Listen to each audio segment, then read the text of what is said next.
A natureza da vida no universo, o holograma quântico. Antes de iniciarmos, eu fortemente recomendo que assistam ao vídeo presente em meu canal do YouTube, The Miracle, o paradigma da consciência não local, o paranormal e as modalidades de contato, que apresentam a primeira série deste curso, que é uma trilogia. Então, nós estamos agora na parte 2, ok? Então, vamos lá.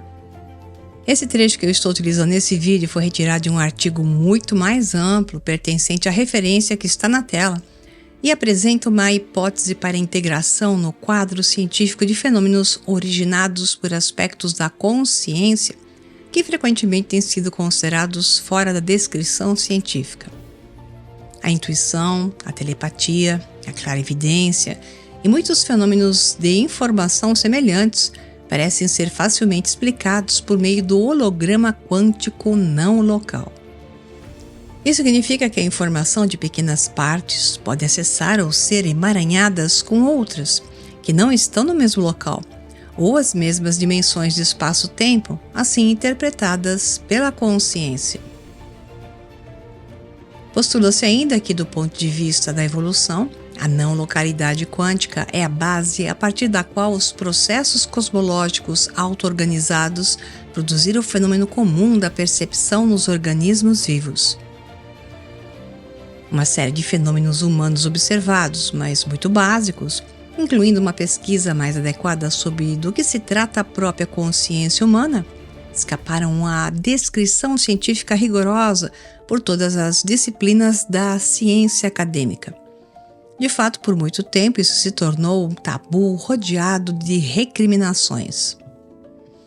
Supostamente isso é assim, não devido à insuficiência de provas da existência de um fenômeno específico, como o do avistamento dos fenômenos aéreos não identificados, atualmente descrito pela NASA com a sigla UAP, no lugar do clássico UFO, que era UFO em inglês, ou OVNI, OVNI em português. Mas sim devido à falta de uma construção teórica aceita e que, portanto, possa se enquadrar nos paradigmas prevalecentes da ciência oficial. Durante milênios, os filósofos ponderaram a natureza da mente, da consciência e das interações mente-matéria, mas sem conhecimento e capacidade técnica suficientes para propor teorias devidamente testáveis e possíveis de serem validadas, reproduzidas. Durante o século passado, homens e mulheres eminentes da ciência acumularam milhares de páginas de dados sobre as interações do tipo mente-mente, pessoa-pessoa, ser e ser, e mente-matéria. Muitas das experiências mais reveladoras foram criticadas, aperfeiçoadas e repetidas inúmeras vezes durante as últimas 5 décadas, utilizando tecnologias cada vez mais sofisticadas. A meta-análise desses experimentos produz probabilidades acumuladas contra ocorrências fortuitas, superiores a trilhões para 1. Isso considera mais do que como mera casualidade a questão que envolve a comunicação telepática, a transferência de informação não local para uma pessoa ou até um instrumento específico captar certos níveis de imagens ou sons. Essa transferência de informação pode ser entendida como telepatia, intuição, recebimento de quadros de memória por visão remota, por vezes interpretadas como pertencentes a outras vidas passadas ou futuras, ou entidades não físicas, sejam de pessoas falecidas, conhecidas ou não, e etc. Foi necessário, no entanto, que a ciência quântica amadurecesse durante 75 anos e durante esse período testasse, validasse e sintetizasse uma série de conceitos físicos aparentemente ultrajantes decorrentes da teoria quântica, antes que pudessem surgir teorias testáveis que oferecessem esperança de que mentes e seres anômalos e os dados da consciência podem ser explicados.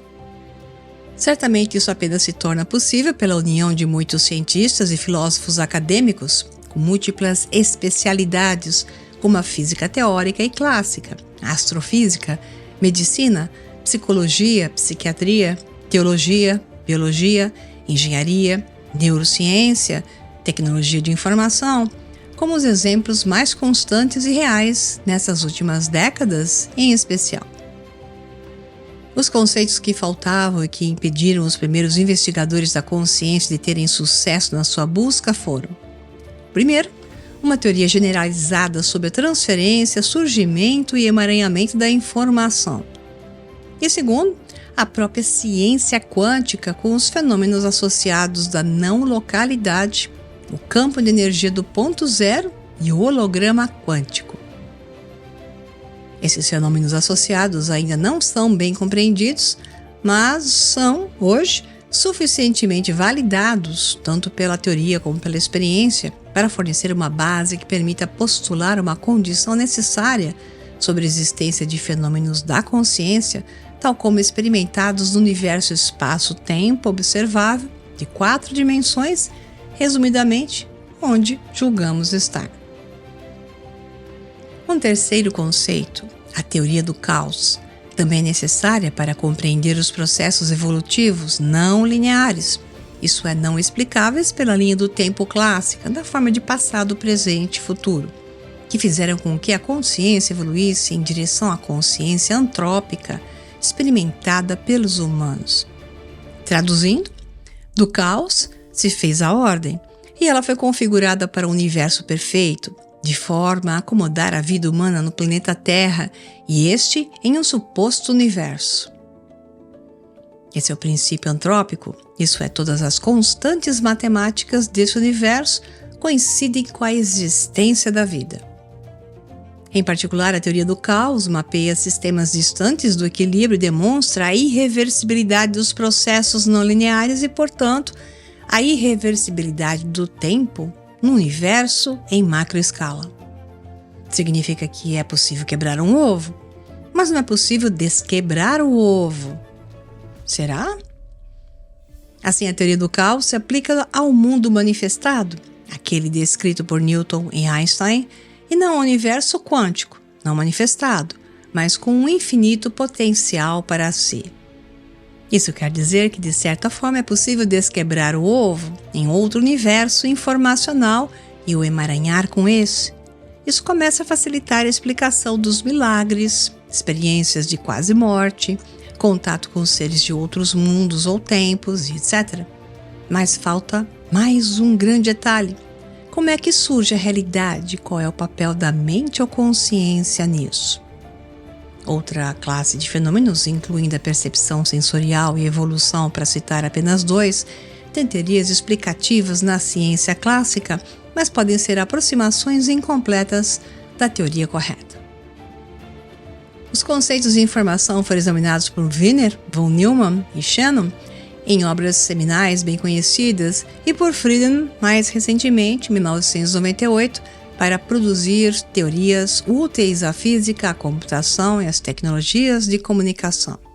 Essas teorias, embora precisas e matematicamente úteis nos seus domínios, não são suficientemente abrangentes quando se considera o problema da consciência, a sua evolução e os fenômenos associados.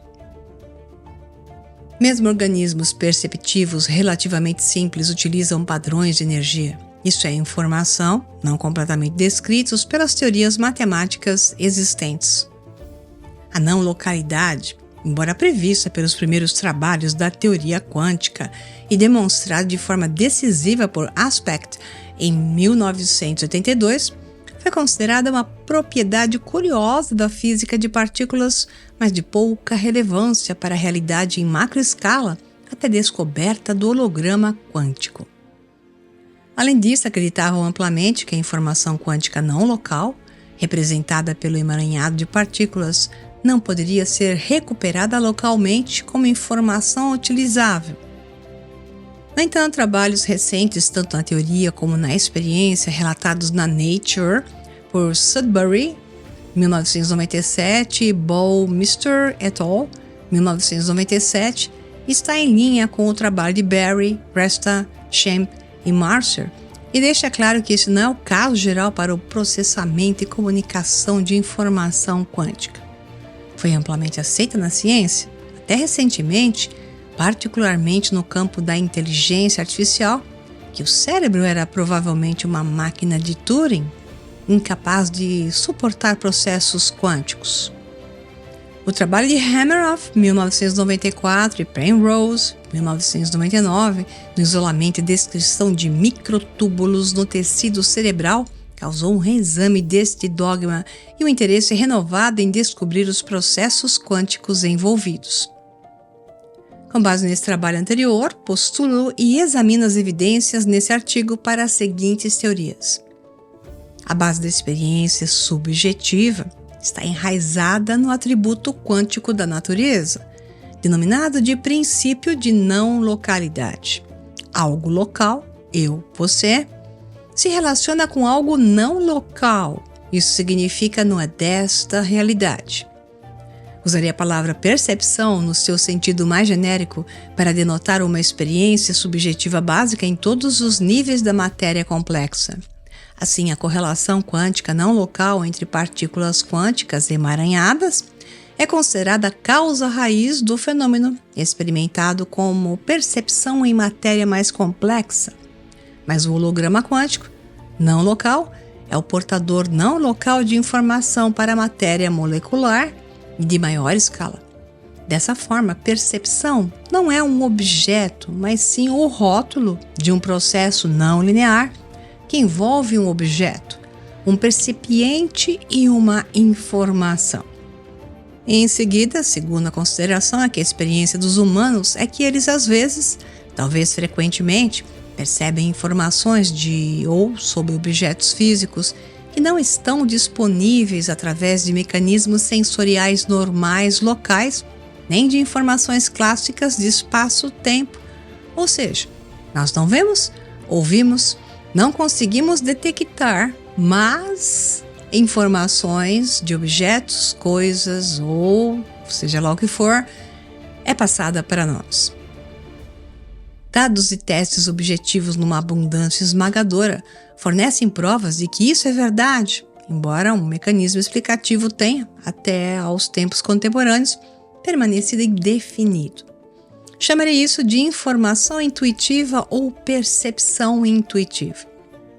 Eu postulo que um holograma quântico é a forma dessa percepção intuitiva e que o percipiente, a pessoa que percebe ou detecta algo, está naquele momento em ressonância adaptativa conjugada de fase, que se chama em física de PCAR. Então, ressonância adaptativa conjugada de fase, PCAR, com a entidade ou objeto associado ao holograma quântico. Então, o fenômeno de aprendizagem, uma terceira colocação, em humanos, é um processo subjetivo que envolve percepção, memória, intencionalidade, avaliação de resultados e mudança de comportamento. Isso pode ser visto como um ciclo de feedback não linear clássico.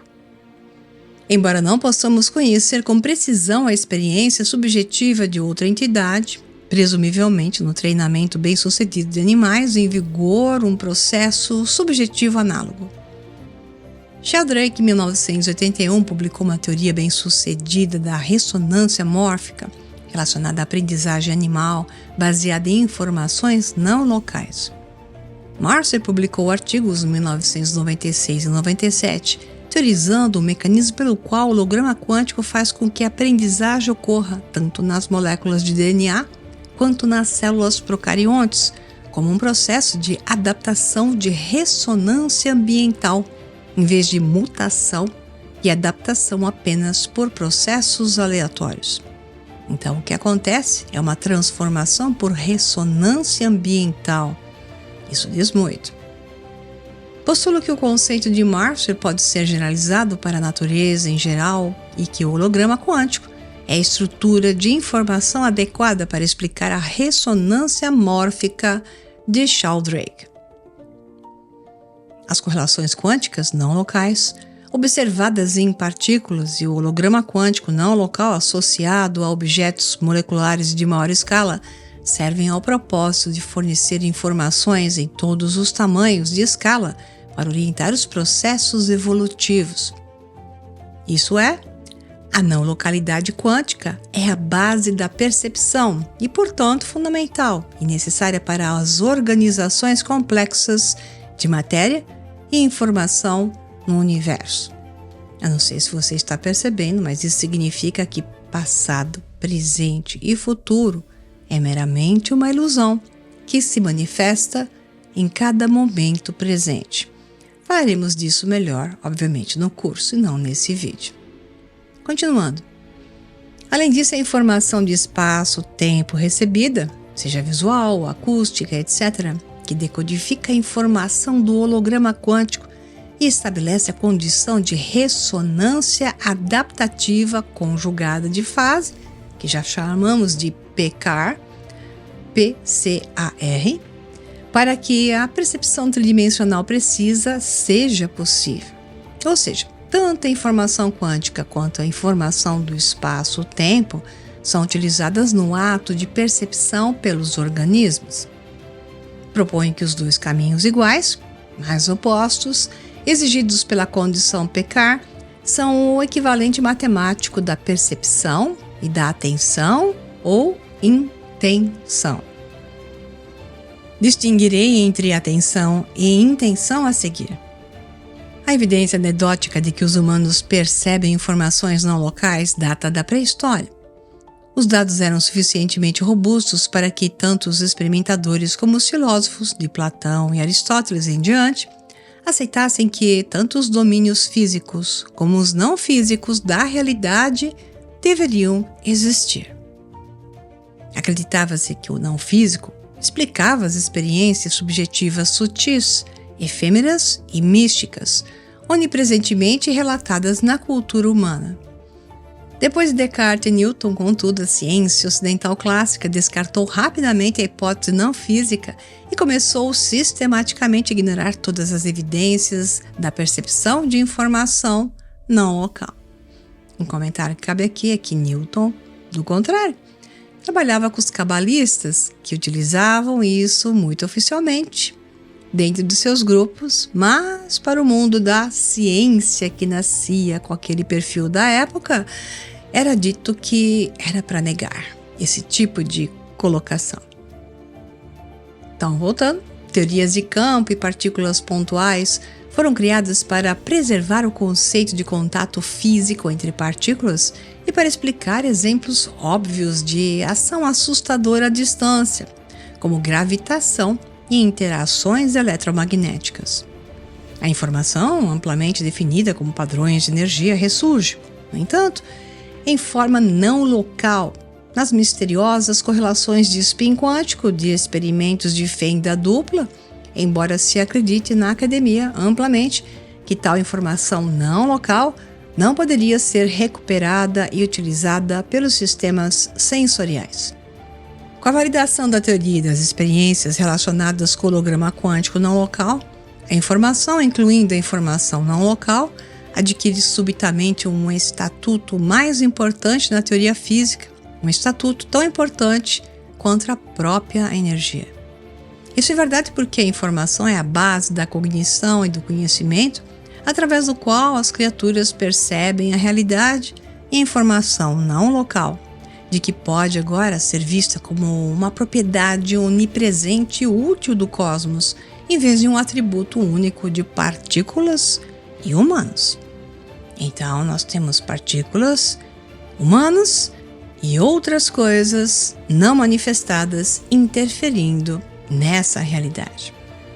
É provável que a maioria, se não todos, os fenômenos sutis, efêmeros e explicáveis associados à experiência subjetiva estejam ligados, direta ou indiretamente, ao fenômeno da não localidade.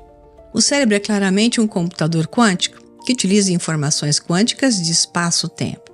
Essa descoberta por si só estabelece quase certamente uma condição necessária, mas não o suficiente para que a vida inteligente tenha surgido no cosmos, onde quer que as condições ambientais o permitam. Muitos volumes foram escritos nesses séculos por cientistas que faziam experiências com visão remota, percepção extrasensorial, telepatia, clarividência, pré-cognição e outras coisas mais. As agências de inteligência dos governos utilizaram clandestinamente essas descobertas para obter com sucesso informações sobre um adversário. Não é segredo e, de certa forma, é oficial o trabalho dos russos nesse campo, inclusive dos americanos. Muitos relatórios dessas atividades foram recentemente desclassificados e impressos em revistas profissionais abertas, embora ainda não tenha sido relatado nenhum mecanismo físico explicativo que os torne aceitáveis para a ciência convencional. O resumo moderno mais sucinto dessa atividade e análise de resultados foram publicados por Radin, 1997. Holografia quântica, o princípio da não localidade e o holograma quântico não local fornecem um único mecanismo testável, descoberto até o momento, que oferece uma solução possível para a série de observações e dados enigmáticos associados à consciência e a tais fenômenos de consciência. Assim, a informação transportada por um holograma quântico codifica o histórico completo de eventos do objeto em relação ao seu ambiente tridimensional. Ele evolui ao longo do tempo para fornecer um registro não local codificado da experiência do objeto no espaço-tempo quadridimensional, do objeto quanto à sua jornada no espaço-tempo e aos estados quânticos visitados. Isso significa, de maneira bem mais fácil de entender, que quando as pessoas vivem experiências, elas têm um espaço quântico não local, onde toda essa informação fica gravada e acessível para outros estados de espaço-tempo mentais. A questão da capacidade do cérebro como um processador quântico massivamente paralelo de decodificar essa informação é abordada por Marcel Schempp em Model of the Neuron Working by Quantum Holography, de 1997, and The Brain as a Conscious System, de 1998. Eles argumentam que a capacidade de um organismo de perceber objetos como eles são e onde realmente estão na realidade tridimensional requer a relação de conjugação de fases fornecida pela holografia quântica. Não é suficiente que a iluminação eletromagnética recebida, ou o sinal acústico, que transporta informações do objeto, apresente ao cérebro uma frente de onda da mesma forma que é apresentada uma chapa fotográfica plana, quando se cria a própria holografia. Em vez disso, é necessário um sinal virtual mapeado pela conjugação de fases do formalismo holográfico quântico para decodificar a informação, para que a percepção e a cognição existam conforme as experimentamos na realidade tridimensional.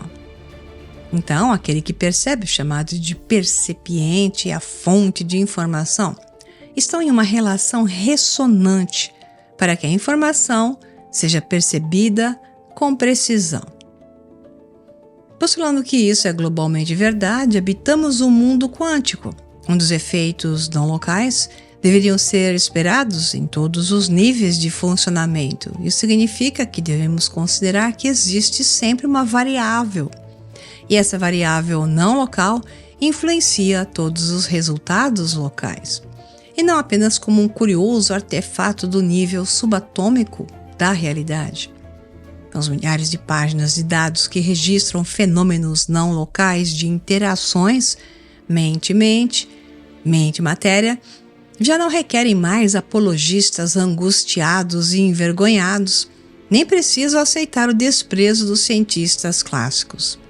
A existência do holograma quântico não local sugere que a natureza utilizou informação não local desde o suposto Big Bang em diante, ao longo da sua história evolutiva e muito antes de os ambientes planetários se auto-organizarem para permitir a evolução da matéria viva e dos sistemas sensoriais complexos de espaço-tempo. Os artigos de Marcel Schempp sobre a aprendizagem inerente ao DNA e às células procariontes usando holografia quântica, quando generalizados, ajudou a explicar a aparência onipresente na natureza através de distâncias, tamanhos de escala e espécies de processos, órgãos e sistemas sensoriais semelhantes matemática e geometricamente. Isso certamente está de acordo com a geometria fractal da teoria do caos. Então, o nosso universo ele é manifestado e percebido de forma holofractal, holográfica e através da geometria e matemática fractal. Certamente as semelhanças de DNA, estrutura celular, órgãos e cérebros entre espécies são mais fáceis de conciliar com um processo de aprendizagem não local do que com uma teoria de mutação aleatória, localizada e adaptação natural. No esquema evolutivo cosmológico das coisas, essa semelhança de técnicas de mapeamento apropriadas é uma coincidência demasiado bizarra para ser ignorada como um acidente cósmico. Os próximos passos são validar mais completamente, com evidências experimentais, de que a não localidade desempenha um papel importante em todos os tamanhos de escala e que todos os objetos físicos são objetos quânticos e que, portanto, estão interligados pela informação desta forma estranha. O dogma predominante do século XX contra qualquer tipo de ação não local, na realidade, a escala macro, não impediu que as experiências fossem conduzidas com sucesso, mas fez com que os resultados positivos fossem descartados como anômalos, de concepção defeituosa ou de fraude total, quando, na maioria dos casos, os resultados eram defensáveis se uma teoria não local adequada estivesse disponível, correlacionados com os fenômenos da consciência. Pois é, esse é apenas um resuminho da ciência que realmente deve ser abordada para podermos explicar os fenômenos de encontros com seres não locais, de supostos outros planetas, alienígenas, extraterrestres, experiências de quase morte, viagens astrais, projeções mentais, sexto sentido, visão remota e assim por diante. Para que eu possa te mostrar tudo isso no mais profundo nível científico, trabalhado e publicado pelas melhores equipes multidisciplinares associadas, serão necessárias 5 e 6 horas de banco de dados em grande estilo.